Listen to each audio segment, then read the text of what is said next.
So tonight I want to talk about the ATF and the rules to what constitutes an AR pistol.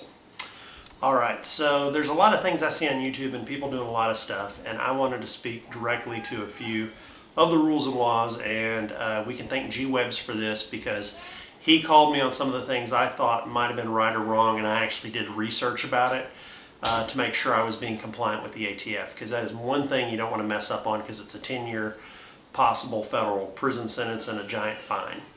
So when you're making an AR pistol, you have to order a pistol lower that has never been configured into a rifle before, okay? So you have to order that lower from a manufacturer, either order it fully built in pistol form or order it by itself. You want to request that manufacturer label it as pistol on their diagram and on their thing. But if they did it as rifle by mistake, it's still, from what I've read from the ATF's letters that I found downloaded on ar15.com forums, it's still okay if it's never been configured into a rifle.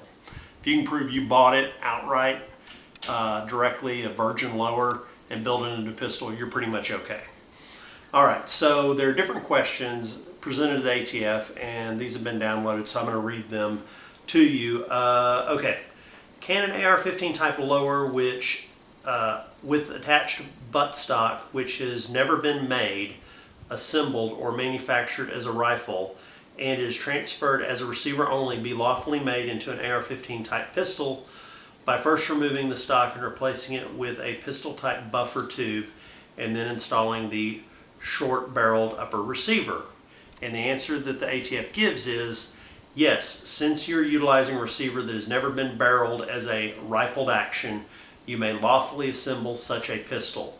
Further, the stock receiver described in your question is not a rifle as defined by the federal firearms statutes because it has never contained an attached rifle barrel. Finally, we advise you to confirm that assembly of such pistol does not violate state or local ordinances. Okay, so the answer to your question is as long as your lower has never been hooked up to a 16-inch rifle barrel, you're okay, is basically what that's stating. Let's go to the next one. Okay, so the next one, actually let's go to the next one.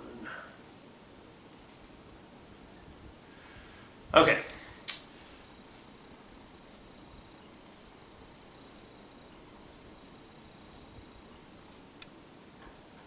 Okay, this is about cane tips. Okay, so what a lot of people do with their AR-15 pistols is they want to take the bottom of what you put on a walking cane, they make 1-inch walking cane bottoms, and stick it on the back. And the reason for this is that cane thing on the back doesn't really act like a stock, but it's a rubber piece that when you set it in your gun safe or set it up on a stand at the range, the stupid thing won't fall over. Okay, so it makes it easier to stand it up on things and not have it fall over.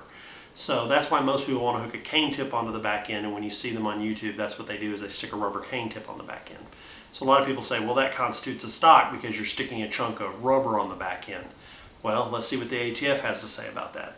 ATF says, in response to your second question regarding the legality of adding a rubber cane end cap to your AR-15 type pistol buffer cap, this addition would not be considered a buttstock and would not change the classification of the pistol as a GCA firearm. Therefore, it would be lawful.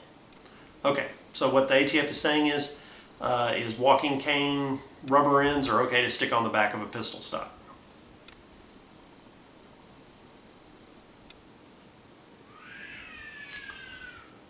All right.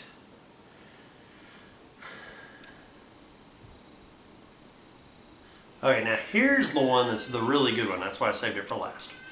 Okay, so a lot of people on YouTube will take a rifle buffer tube and will cover it with paracord, or will grind the thing that does the 6 slots on it off. Okay, so here's what the ATF has to say about that. With respect to buffer tubes, the use of either buffer tube you've described is permissible. However, possessing a rifle buttstock that could readily be installed on the pistol could constitute possession of a short-barreled rifle.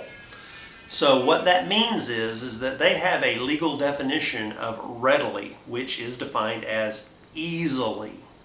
Okay, so if you have a rifle buttstock and you do something to it and it can easily have you stick a buttstock on your pistol, it could constitute possession of a short-barreled rifle.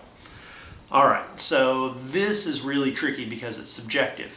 If I took a pistol buffer tube with the 6 slots and I was to take it and machine it and grind everything off and wrap it in paracord and stick a cane cap on the end, it could be said in a court of law that that is not readily able to have a buttstock stuck back onto it because I have machined it, covered it, changed it in such a way that putting a buttstock on it would not be easy.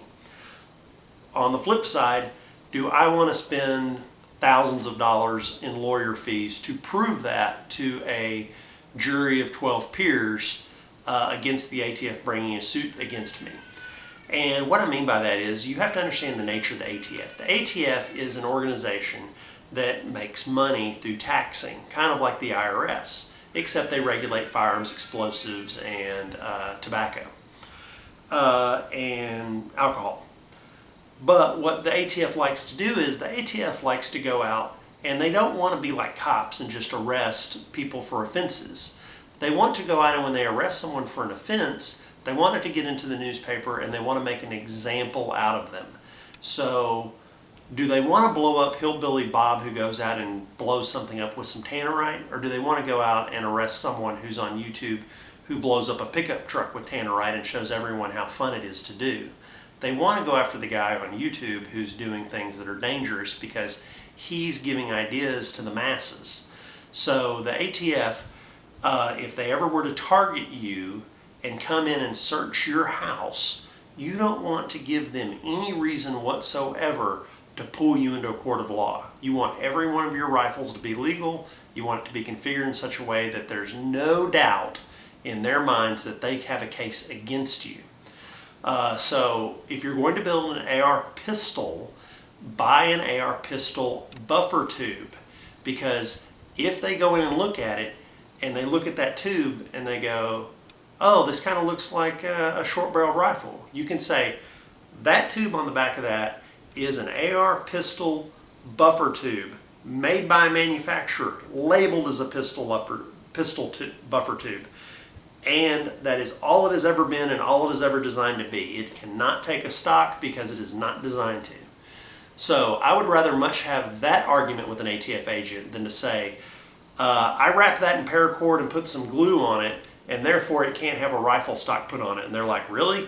Because I can rip this stuff off, scrape off the glue, and stick a rifle butt on it.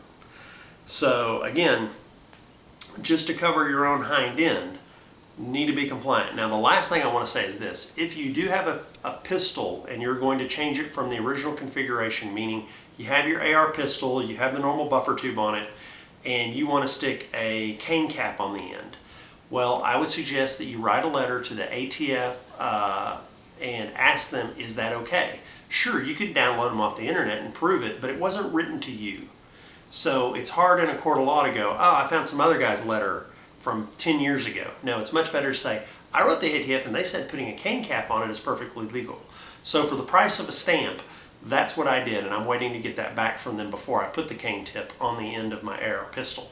So again, a lot of subjectiveness, a lot of rules, but I just wanted to cover these few topics to try to make sure that the gun community is compliant and stays out of any trouble with the ATF whatsoever. You don't want to give them any ammo to use against you in any way. So again, if you are going to take a AR pistol and put an AR pistol buffer tube on the back of it before you make any type of other changes or configuration to it, you need to contact the ATF via letter and get a letter sent back saying it's okay, and that way you have covered your assets.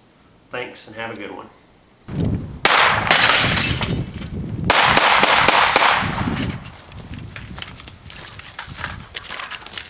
Meep, meep.